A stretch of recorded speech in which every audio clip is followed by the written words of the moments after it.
I, 26 male, and my girlfriend, 27 female, met each other in college when we were in the same calculus class. She was smart and I used that as an excuse to ask her for help with some of the work. I was an engineering major and understood math much better than she did. We flirted a lot and eventually started going out.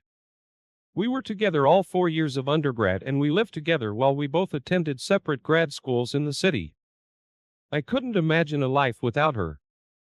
I had been with her for so long and saw so much of my future with her in it. I wanted to propose, but I wanted to do it when both of us were stable in our careers and truly ready for that step. Her family lived in Texas and we lived in New York, so she didn't get to see them often. I met them a few times but didn't know them very well. She had a great relationship with them all and they talked often. I knew that she missed them more than anything, but she was happy living in the city.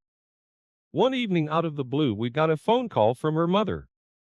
Her sister was in a car accident and was in the ICU. She immediately packed a bag and bought the next plane ticket she could to go see her. I wanted to go with her, but we decided it would be best for me to stay behind for a day to let her work know and schedule someone to care for our dog. I did just that while she went ahead of me. While she was on the plane ride home, her mother called me and told me her sister passed away. I was heartbroken that I couldn't be there with her when she got the news.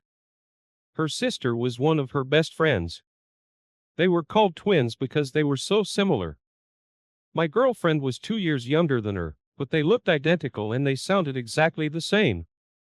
When she landed in Texas, her trip switched from visiting her injured sister to helping plan a funeral. I stayed behind longer than I expected at her suggestion. She didn't want me to leave work until they had a date planned for the funeral.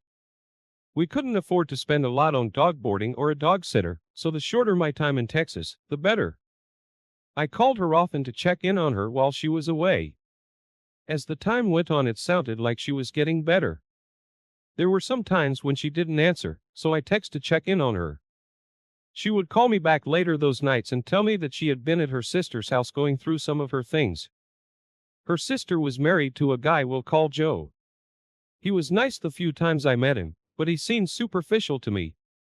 He wanted a big house, nice cars, and a hot wife. So that's exactly what he got in life. I always thought he wanted to marry my wife's sister because she would be the perfect trophy wife.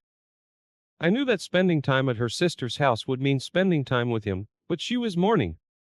It never crossed my mind that they would start sleeping together.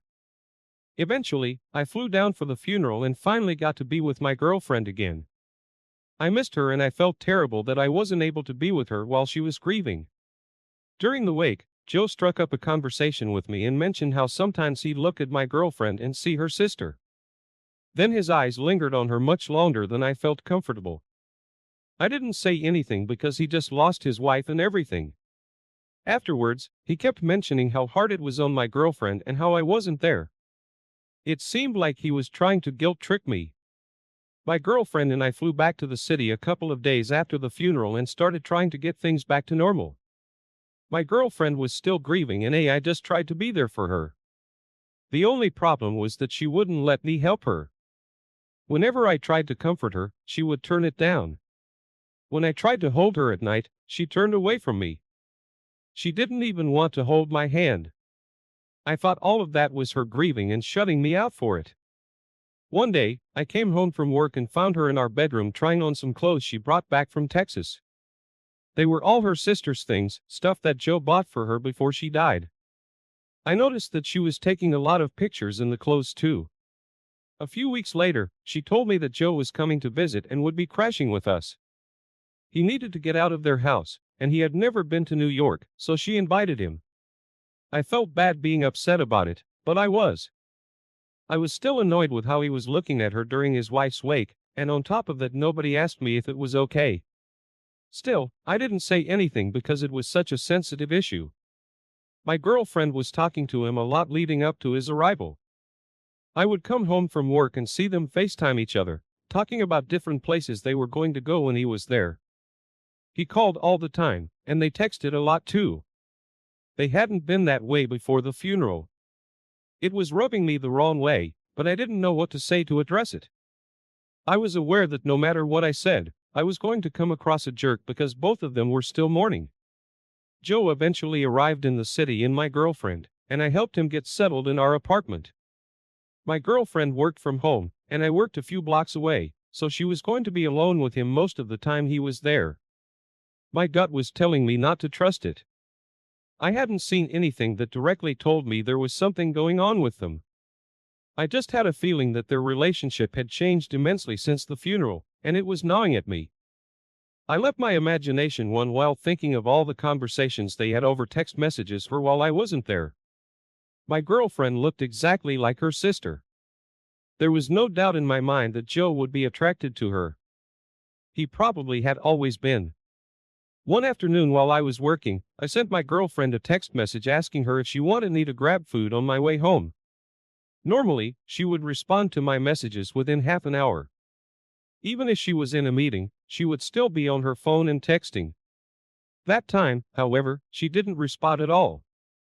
I was a little bit worried, so I left work a couple of hours early to go home and make sure everything was all right. Before I put the key in the door, I heard some very alarming noises on the other end. It was clear that someone was having sex in the apartment. As quietly as I could, I put my key in the door and opened it to find my girlfriend wearing one of her sister's dresses and having sex on the couch with Joe. They saw me and she immediately jumped off of him, quickly putting herself back together to follow me down the hallway. I was done with her as soon as I saw it. I had my suspicions and they were confirmed for me. Before I could get on the elevator, she slid through the door and started trying to explain herself. I didn't want to listen to her, but I was trapped with her and forced to. She told me that he was there for her when she was grieving, and it just happened the first time. She swore that she wasn't expecting it to happen again while he was visiting. They talked about it, and they both knew it was wrong. But it just happened again. I could tell that she was lying, so I asked to see her phone. She was almost shocked that I asked. I could tell that she wasn't expecting me to fight with her about it. Reluctantly, she handed me her phone. I found the text messages between them and it confirmed that she was lying. She apologized while I read through it all, but I knew that it wouldn't make a difference. They hooked up for the first time before her sister's funeral. She was at their house helping him look for a funeral dress for her, trying it on herself to see how it would look because they looked so similar. She told me that Joe saw her and something switched in his mind because of how much she looked like his wife. They had sex for the time while she was trying on dresses for her sister to be buried in. From there, they developed some very strange bond where he practically pretended that my girlfriend was his dead wife. It was seriously messed up. The more she explained, the more disturbed I was with all of it. By the time we got off the elevator, Joe was catching up to us in the lobby of the apartment complex. It took everything in me not to run to him and attack him. I restrained myself and told my girlfriend that I never wanted to see her again and strongly recommended both of them attend therapy. What they did was beyond troubling. I went to a friend's house and stayed there while I figured out what to do about my living situation. I didn't want to live in the apartment that I walked in and saw that in. While I was thinking about that, I knew I wanted to expose them. They weren't going to make a fool out of me and then continue on with their lives like nothing happened. I figured enough time had passed since her sister's death to tell everyone about how the two closest people in her life had betrayed her after she died. I threw practically her entire family into a group chat without her or Joe and composed a message explaining everything my girlfriend told me. They were outraged when I told them. Many of them didn't even believe what I said. I had people calling me and screaming, telling me I was a liar and making up horrible things. I swore to them that it was the truth. Meanwhile, my girlfriend was blowing up my phone and texting me, asking me if I told her family about her and Joe. I could see that I had accomplished everything I set out to do, so I blocked all of them. It wasn't my problem after that. A few days later, I went back to my apartment to gather my things and I saw that Joe was still there. He looked like he wanted to kill me. He yelled at me about how he couldn't even go back to his house without worrying that my girlfriend's family was going to hurt him. I didn't care. I just packed my things and left. I haven't spoken to my girlfriend or any of her family members since then. I moved into a new apartment and have started my life over. I feel like I lost a lot of time committing myself to the wrong person and now I have to start over. Opie, I can't believe you had to go through something like that. It seems like you were being very patient with your girlfriend because of her grief. You had your gut feelings but tried to give her the space she needed. I always think you should trust your gut when it's telling you that something is wrong. In this case, it was right. I don't understand how your girlfriend was okayed with practically pretending to be her sister with her husband. The dynamic they have is very strange and they both need a lot of counseling to work through their issues. What they did was both wrong and very unhealthy. I think that your girlfriend's family deserves to know about that. What they were doing would have upset your girlfriend's sister, and the fact that they were probably receiving a lot of pity and apologies for their loss while betraying her is sad. I know you dedicated a lot of your life to her, but I hope you are able to move on and find someone who is loyal. I wish you nothing but the best moving forward. Now let's move on to our next story. My wife and I met through our parents 8 years ago and we got married shortly after. We joked around and told people it was an arranged marriage because that was what it felt like. They thought we would be cute together and practically forced us on our first date. I had been too focused on my career to really focus on a serious relationship before I met her. I had a lot of meaningless flings and casual partners, but I hadn't met anyone I wanted to settle down with. When we got together, it finally clicked for me. I could see what people meant when they talked about love at first sight and just knowing when you meet the right person. We had our first child together after being married for 2 years. Everything was falling into place with us and it felt amazing. We owned our own home, had 2 kids and a dog, and were in love. My job has always been very demanding. I have to travel a lot. When I'm not traveling, I'm working late nights at the office and I have to take work home with me quite often. That was why casual flings worked so well for me before meeting my wife. If I was in the mood, I could just call someone and I didn't have to worry about much else. It was more difficult to balance when I was married. I would spend long days at work and come home to my wife and the kids and still have to be on with them. By the end of the day, I was exhausted. I'll admit my sex life with my wife lacked a lot of spontaneity. When we had sex with each other, it was practically scheduled. She would tell me she wanted to and I would tell her a day that worked for me. In hindsight, I know that it was probably unfulfilling, but it was never brought up to me. I made good money and I took care of my wife. She didn't work, so she stayed home and took care of the kids. When they were both in school, she didn't have as much to do during the day. She would tell me about how bored she would get after the house was cleaned and how she needed to find something to fill her time. She invested in a lot of different hobbies to try during the day, but nothing stuck. She decided to join a cooking class at the local community center. She had always been a great cook, so I didn't understand why she was taking a class for it. When I asked her about it, she said it was to expand our taste buds. She was learning all kinds of new techniques and recipes, and she was really proud of her work. I was happy that she was happy and I didn't question it anymore.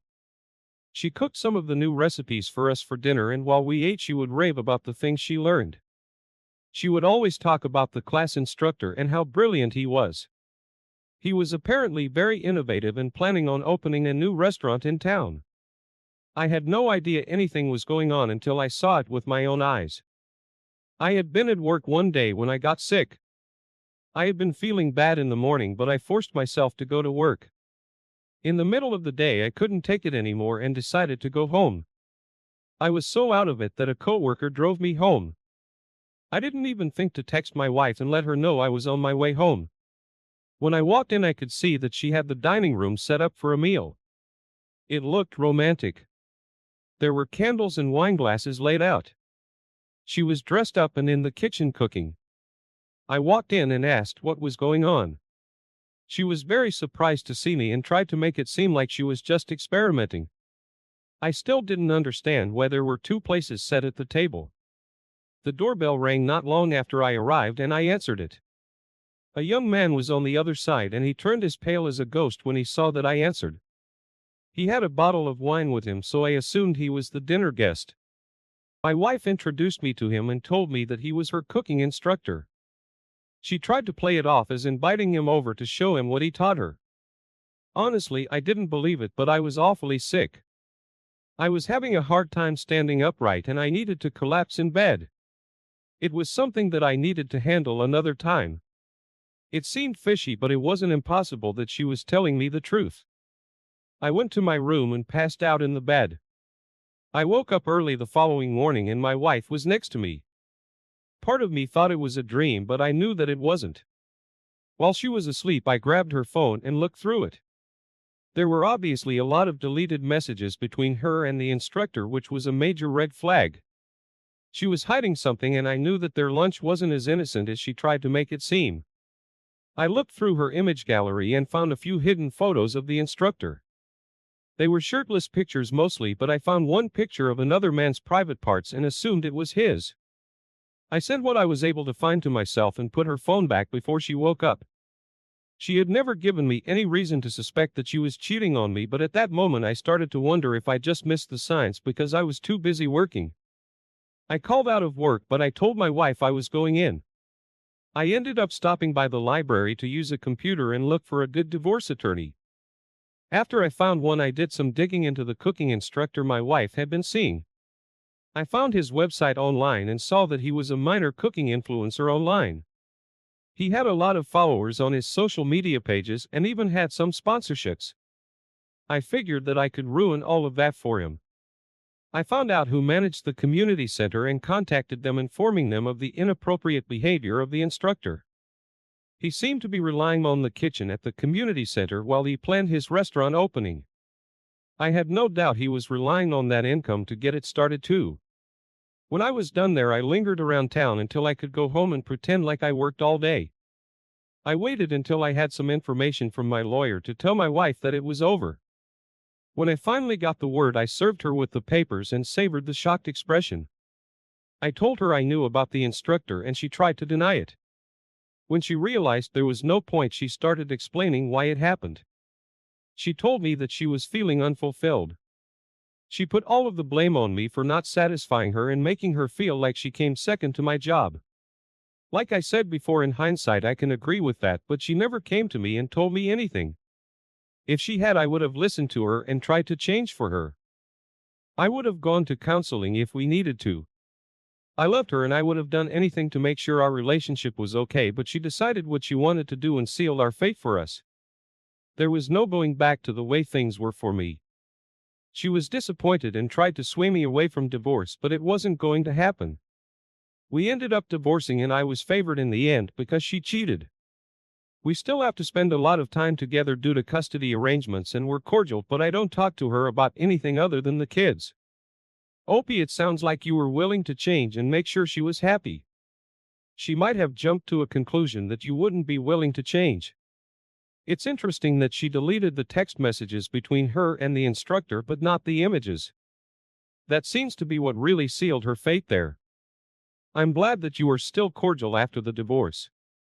I'm sure that will make things much easier on the children if you're not always fighting, but I'm sure it is very difficult for you to be around her. Thank you all for taking the time to listen to today's stories. If you enjoyed listening, please feel free to like and subscribe if you haven't already. Also comment below with your thoughts on what happened.